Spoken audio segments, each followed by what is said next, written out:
We're talking today with Carol DeWitt of Ferrysburg, Michigan, and the interviewer is Jane Smither of the Grand Valley State University Veterans History Project. Okay, Carol, can you start us out with some background on yourself, and to start with, where and when were you born? I was born in Grand Haven, Michigan, and my birth date is October 3, 1949. Okay. And did you grow up in Grand Haven? Yes, I did. I graduated from Grand Haven Christian School through 9th grade, and then I went to Grand Haven Public School and graduated from there in 1967. Okay.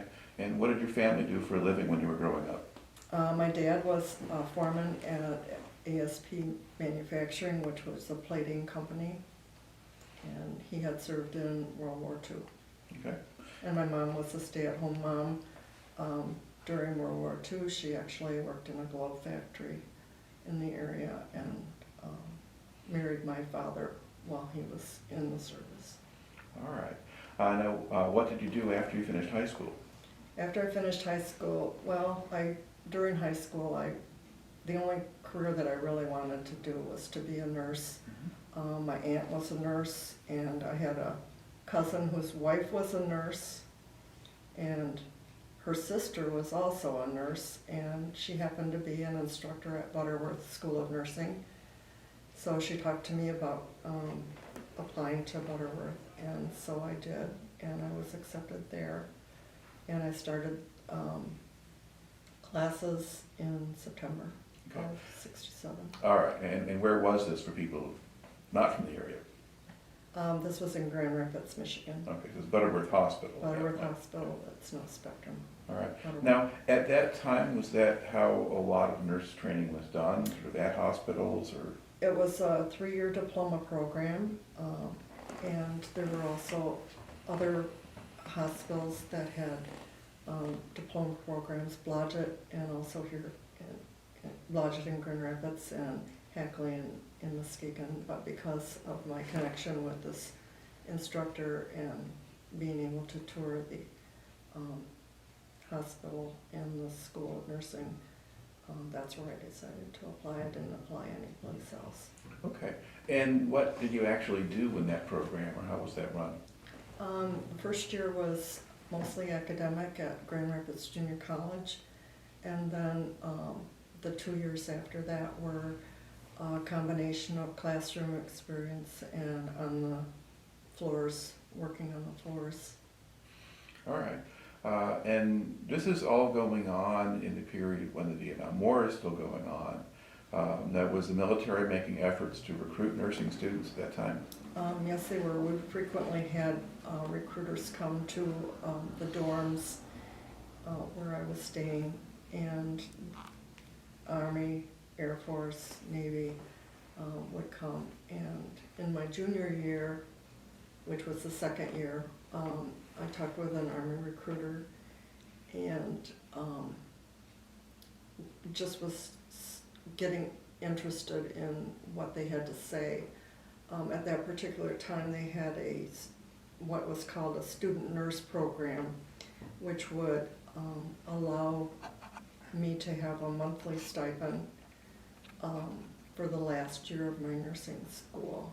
And this looked appealing to me, and also because at that time it was costing about $1,000 a year to go to school there. So I was looking at a total of $3,000 tuition for my nursing career. Mm-hmm. And my parents had 5 children, and so this was a way that I could get money to complete my last year of nursing school. And the other thing reason I was looking at is that I didn't want to go back to Grand Haven and be stuck in a smaller hospital. I felt that I needed a wider base of nursing experience, and I felt that the military could give that to me. Mm-hmm. And so there was a chance for me to go on a tour to Fort Leonard Wood in Missouri. The recruiters had a group of nurses from all over Michigan, and we flew out to Fort Leonard Wood, at the government's expense, all expenses paid. We were taken around to the post and we saw the hospital and we saw the inner workings and everything. And when I got home, I really seriously thought about it again and talked to my parents. My dad was not thrilled because he had been in World War II. He kept asking me, are you sure, are you sure, are you sure? And I said, well, you know, it will help me to be able to get more experience in the long term. And so I went ahead and I signed up. Okay. And what that entailed was me being inactive for the last year of my nursing school, and then going active for 2 years after Okay. that. All right. What are sort of the dates of that? When are you actually officially in the Army, including inactive? Inactive, I started in, it would be, Is that 69? yeah, it was 69. I think like September, June, whatever my date says. Yeah. I guess they listed as August. Right. Yeah, they take you in. Okay. So you start then, and then, you know, how had you been paying expenses before that? I mean, now you're getting the Army helping you. Was your parents helping, or? My parents were helping, but I also was a saver from day one. I picked blueberries for 6 to 7 cents a pound. I transplanted celery for 75 cents per 1,000 seedlings planted. I worked in the celery field making crates each summer. I saved. Then during high school, I worked in a dry cleaners for 2 hours a day and every Saturday for 65 cents an hour, and I saved my money. Mm-hmm. I worked as a housekeeper in the hospital before I went to nursing school, just because I wanted to be in the environment of the hospital. I was so excited to be able to go to Okay. nursing school. All right. So now you're in, and in that last year of nursing school, do things just run the same way as previously, and you're just a nursing student? Right, I was just a nursing student. The one thing that did happen was after I had signed up, I met a person August 4 of 1969, and then in September, 19, I had to go to Detroit for my Army physical. And I went to Detroit and by bus and came back after the physical, which was nothing really spectacular. And had a date with this guy, and it was the first day that he said that he loved me, and so September 19 is when I got my physical done, same day. All right. And so you're meeting some guy who will be the guy at the same time you're going off into the Army. Right. Okay. Then. It took me a month to tell him that I had a commitment that I needed to take care of. And, you know, I really strongly thought that he would just say, I've been in my term so long, but he didn't. We kept on dating during my senior year, right. And we decided we'd just see where things went. Okay. He knew that I needed to go, and we kept on dating. Right, okay, so you're still there, so you have that last year there in Grand Rapids before you actually have to go off and serve. Right, that was inactive. Okay, now what's the process then from transitioning from nursing school to being active duty? Okay, after I graduated, I needed to take state boards. I took them in August 4, actually, a year after I met him, to the day. But that involved sitting for exams in Lansing for 3 solid days, not like computer now. Mhm. We took different areas of nursing, psychiatric, med-surg. Each had its own separate thing, test. And then what ended up happening is, usually because they were written tests, it took a long time for the girls to get their results back. But because I was committed to the military, they were able to get me my grades. September 16, they had them already. And then I went in shortly after that. All right. Now, you're joining the Army. Do you get basic training? Yep, I got orders that I needed to appear to Fort Sam Houston in Texas on September 28. I had to be there a day early, so I left on September 27. My then boyfriend walked across the street from his house on Ellis to the airport and said goodbye. So I went for 6 weeks down in Fort Sam. All right. So what was basic training? Actually, when I got there, we were housed in a dorm, a big dorm area, and we got issued uniforms. We had classes, and I think that we had winter greens, summer greens, field jackets, long johns, duffel bags, combat boots, canteen, helmets, and probably a few other things that I've forgotten in the thing. We were divided up into platoons, and the unofficial name of our platoon was, we were the first platoon, so we were the Playboy Bunny platoon. And we learned marching commands. We practiced marching with our platoon in what was called the quadrangle. It was a big parade area. We marched to and from classes. You kind of felt like you were in a fishbowl because the parade ground was surrounded by buildings.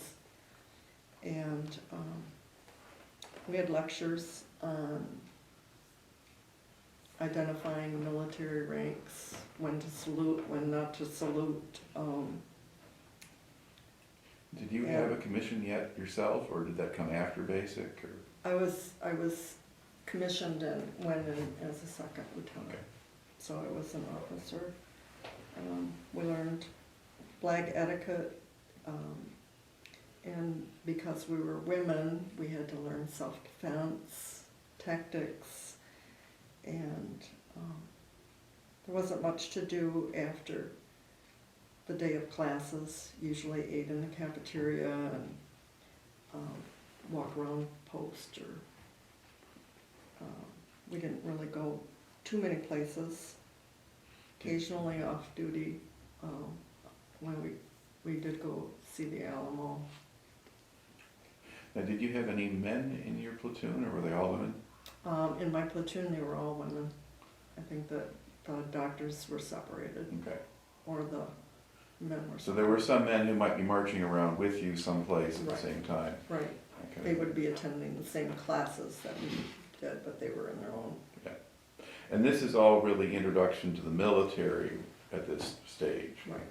Because you've had your medical training, but do they give you, while you're there at Fort Sam, do they give you any Army medical training, or is it all just procedure, protocols and stuff? We were at Brooke Army Hospital. We toured.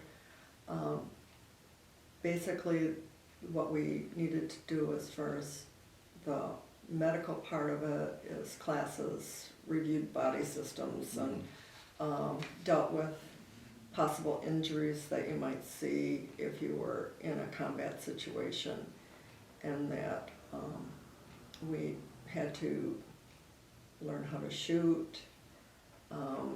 We did map reading. We were dumped off in a field somewhere and had to go to different stations in order to find our way back to the place where we had been dropped off, and we had to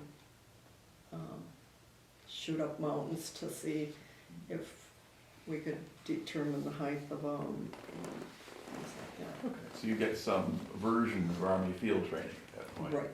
All right. Are there other things that kind of stand out for you in terms of that boot camp experience? When you got We ended up eating our sea rations out of cans and watering, our canteens our water out of our canteens, and we ended up having field experience where we watched a helicopter land, and they set up an Army tent hospital, and we toured a Vietnamese village just as part of the training, and saw some of the vehicles, some of the field vehicles, that the ambulances and that type of thing.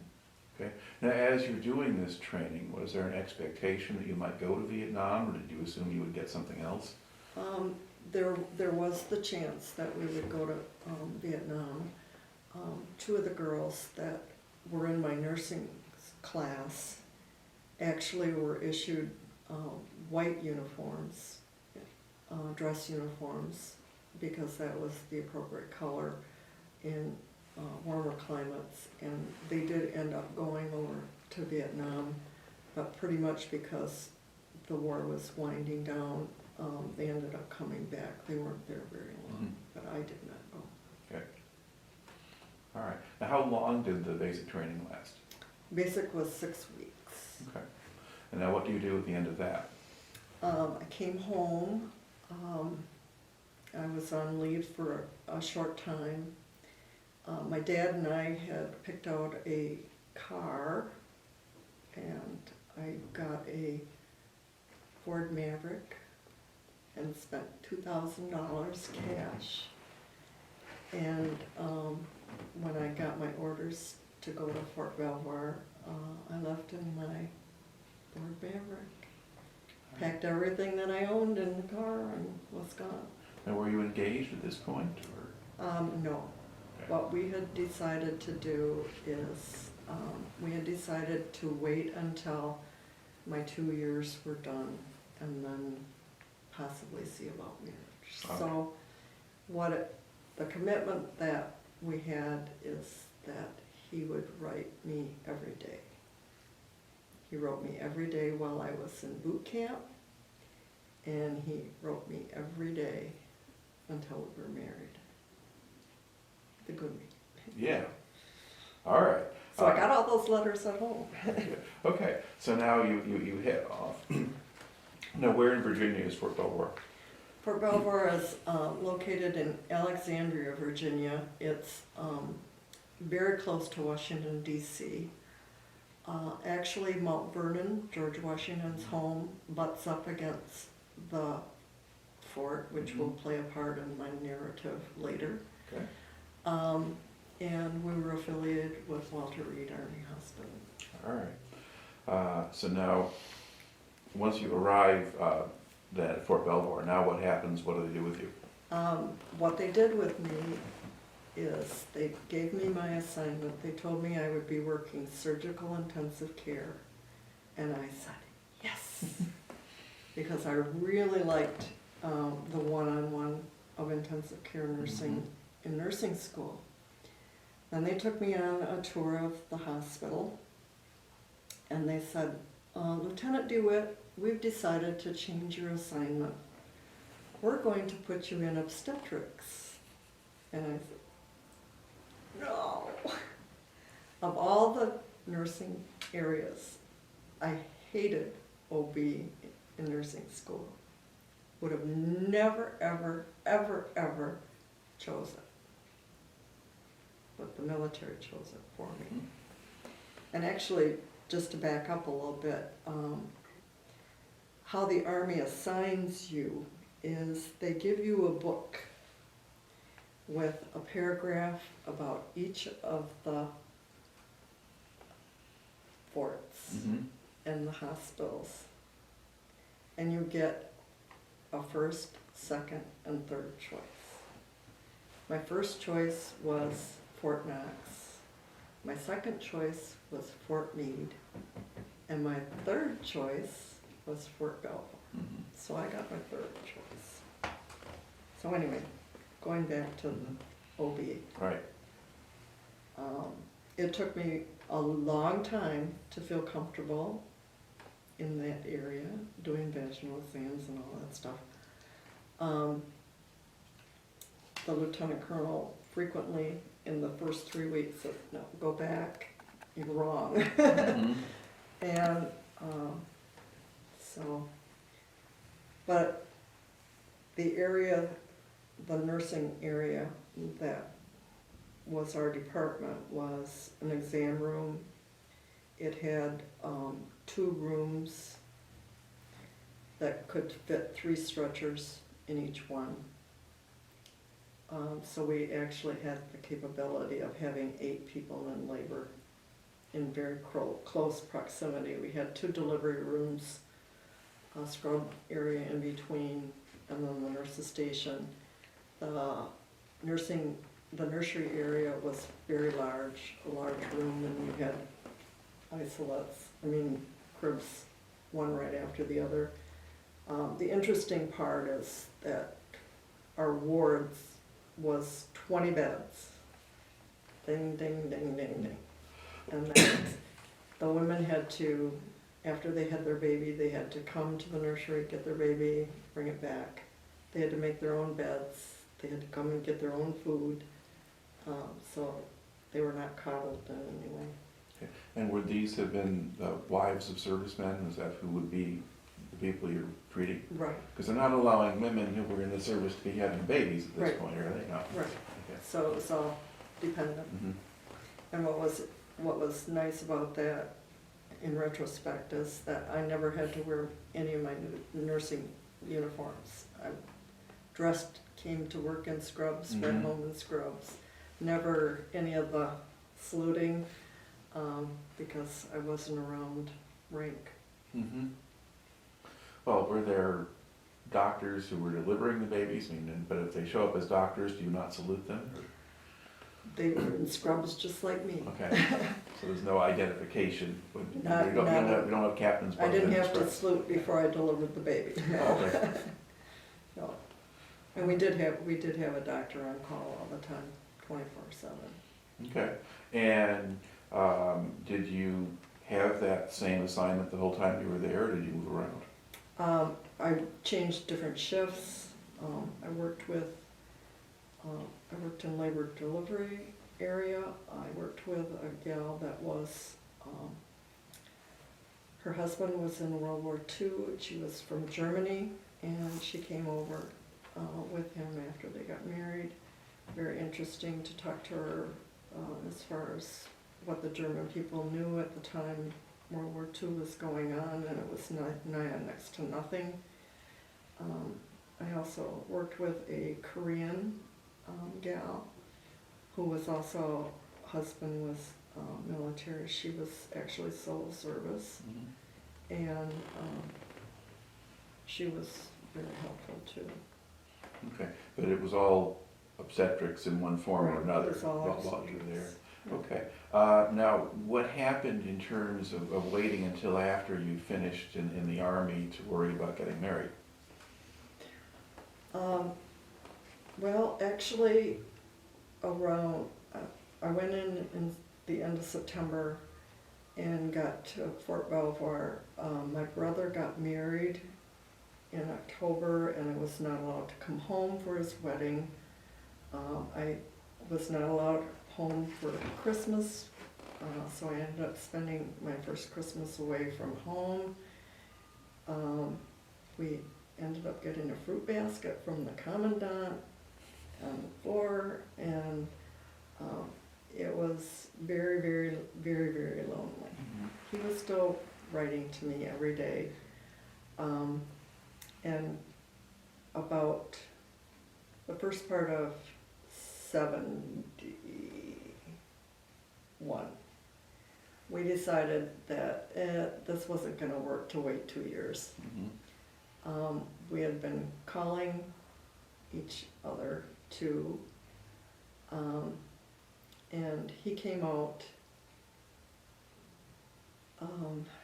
in February, and we got engaged in March. Actually, I came home and we decided to get married, and I talked to my mom on the phone, and so I got an opportunity to come home and on leave in March. We planned our wedding in a week, doing something every single day. Then I went back and I came home in April to try on my wedding dress, and it ended up coming in blue, and my mom ended up trying my wedding dress on, said add an inch, it'll be fine. Came back in April. When I came back in April, I had 6 showers in 5 days, went back on the plane and came back in May, 2 days before my wedding. So we planned a lot of it over telephone. We had a $70 telephone bill waiting for us after we were married. And the bachelor officer's quarter where I stayed did not have a telephone. It took a long time for me to get a telephone in my room, so I had to go to a payphone that was out on the thing. But when I got there, I stayed in the bachelor's officer's quarters, and it was just a room. Because I was working different shifts, I needed to, I bought a 2-burner hot plate to cook my food, and got pretty proficient at it. I had a refrigerator, I bought a radio, and that was about it. And they were new. Now, before he comes out to join you, what would you do in your time off? I didn't really have a whole lot of time off. I really stuck pretty close to the base. We had church services. I was involved with the church there, and I really didn't do a whole lot. Okay. And because I worked nights, you know, it was hard to get around during the day because you had to sleep. All right. Now, you're on an Army base, but you're kind of off in one particular part of it, and so you just not really have much contact with or awareness of what else was going on the base, or who else was there? The base was the headquarters for the Corps of Engineers. There was a lot of training. It was a big post. It was on both sides of US 1, and that, but pretty much stuck to the nursing part of it. Okay. Now, when he does come out, then once you do get married, he comes out to join you out in Virginia, right? Correct. Okay. And so, but there's no place in the bachelor's officer's quarters for him. So now, what do you do? As soon as I was married, I had to get my name changed and go through all the paperwork, and was told that because I was a woman officer, I was not allowed on post housing at the time. When we did get out there, he was not allowed to be able to go into the PX. He was not allowed to go into the commissary until I went through a bunch of hoops to get him a pass, Mhm. so that he could at least go grocery shopping with me, and that, we had to get our car inspected because that was Virginia law. And, what we decided after we were married is that we were gonna try to save as much money as we could, between the two incomes. And, that we were gonna buy a house when we got out. So we were able to save $14,000, That's pretty, which was a lot of money. okay. We Now, didn't buy a whole lot. What we did mainly when we ended up getting on the same shift, because of work, which was a 3 to 11 shift, so we frequently went into Washington DC and did a lot of things that tourists don't have the time to do. So we were able to, really see a lot of Washington DC that people, don't have. okay, but in the meantime, you had to get an apartment off base, Mhm. all right. And then you were talking about having two incomes, but did you have two incomes right away? No. My husband, when he came out, he had difficulty finding a job because all the college students had been out and most of the jobs were taken. So he ended up reading lots and lots of books for the first month. We didn't have a television or anything like that while we were out there. And he was involved with the Virginia Employment Commission, and they got him a stock the shelves at Giant store on the night shift, and so he was desperate. He said, "I'll take anything just to get out of this apartment," and because he didn't know anybody or anything. And so the day that he was going to take and start on that job, he was called again by the Virginia Employment Commission, and they said, "Oh, I understand you've got telephone experience. Would you be interested in working in the telephone repair shop?" So he says, "Sure." So we went to West General Electric. It was located right near the Pentagon. Or is this Western Electric? Yeah, Western Western Electric. Electric. Yeah. Right? Western Electric. Anyway, it's located right near the Pentagon. And so he started on the 3 to 11 shift working there. Okay. So now he's got a proper job and you can have some income and you can be saving the money and so Mhm. forth for what you'll do Yeah. later. Okay. Earlier on, when you mentioned Fort Belvoir kind of being right up next to Mount Vernon, you said that there's some part of the story that relates to that. Mhm. I was President Nixon's nurse for a while. Okay. Let's talk about that. How did that happen? President Nixon, he had a yacht that would come down the Potomac River, and they docked at Mount Vernon. And when they did that, the requirement was that Mount Vernon shut down and not allow any visitors in there, so that he could get off the yacht, walk over to his helicopter, and lift off. Mhm. Well, the other requirement was that they always had to have an ambulance, a nurse, and a doctor standing by for him to make the walk from the dock to the helicopter and go. Well, needless to say, I was selected because I was there, Mm-hmm. and I just, out of comic relief, to have him think that he was being watched over by an obstetrical nurse is just kind of comical. But anyway, the thing that surprised me was how short he was. He had his dog with him, and kind of how ridiculous it was to close Mount Vernon, especially because my parents were out there visiting at that time and couldn't go in. But anyway, that was the story. All right. You didn't know I was so famous. No, no. But I mean, did you keep your distance from him as he wanders around, or did you actually get to meet him? No, or- basically, he just walked from the dock to the it was probably, maybe half a block. Mhm. And we were right kind of off in the bushes, so he didn't even know we were there, probably. But All right. government money at work. Okay. What part of the job at Fort Belvoir did you like the best, or what was most interesting?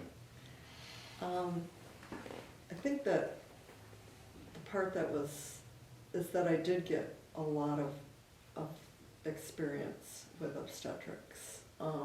Again, I would have never, ever, ever picked it. We were affiliated with Walter Reed. Occasionally we would have to bring a baby. Not very often. I was mentioning that I worked in scrubs. The only time I wore my military uniform was to come home on the plane to get a military discount. I wore my dress uniform twice. I wore it to graduation from boot camp, and I wore it again at a changing. The chief of the Army Nurse Corps was changing, and we were required to be there, and that was at Walter Reed. Mhm. Like I say, I would have never picked obstetrics, and then when I came home, I ended up working 1 year on a med-surg department floor on night shift, and then I had my first child, and then I went back on call, med-surg, and then they looked, oh, you have OB experience, let us train you for that. And so then I started in 1974 in obstetrics, and I stayed in the field of obstetrics until I retired, which was 35 years at North Ottawa. Mhm. And the military was the one that chose it for me. Right. Now, did the military make any effort to encourage you to stay in, or? They might have, but I wasn't going to stay in Mhm. because we had been out there for a year and a half, and our whole goal was to just get through it and Right. come home. So that's what we did. All right. And you talked a little bit already, but at least some of what you took out of that whole experience was you wound up finding the field that you were going to work in. Mm-hmm. Did you think you took anything else out of it? Did it have any other effect? Did you just you've gone into the military in part to see more of the world and get more experience? I mean, did that work out well for you? I got to see a part of the United States that I probably would have never seen right off the bat. I think that it made me appreciate the governmental side of the military, being right in Washington DC area. But I really didn't have a whole lot of involvement with the other aspect of it, like the Corps of Engineers or anything like that. Now, were you paying much attention to just the rest of the stuff that was going on in the country? I mean, you had a lot of stuff going on as Vietnam was ending, and you're beginning to get into Watergate or various problems that the Nixon administration had. I mean, did you pay any attention to that stuff, or did you just have your own world to focus on? I think that other than daily news, really wasn't top on my priority. My top on my priority was to do my job and do it the best I could, and to think ahead to the future. Okay. And as a woman in the military at that time, did you notice sort of much of the kind of the anti-war, anti-military sentiment? Did any of that affect you directly, or did you not really notice it? It really didn't affect me. And I think that because of the area of nursing that I was involved with, Mm-hmm. had a lot to do with the fact that I was pretty isolated from that kind of stuff. Again, you know, the few times that I was home and wore my military uniform, I didn't have Mm-hmm. any problems with that. All right. Before we kind of close this out, is there anything else you'd like to add to the story that we've managed to skip over or not bring in yet? I think that you covered it pretty well. Okay, well, very good. Well, listen, thank you very much for taking the time to share this story with us today.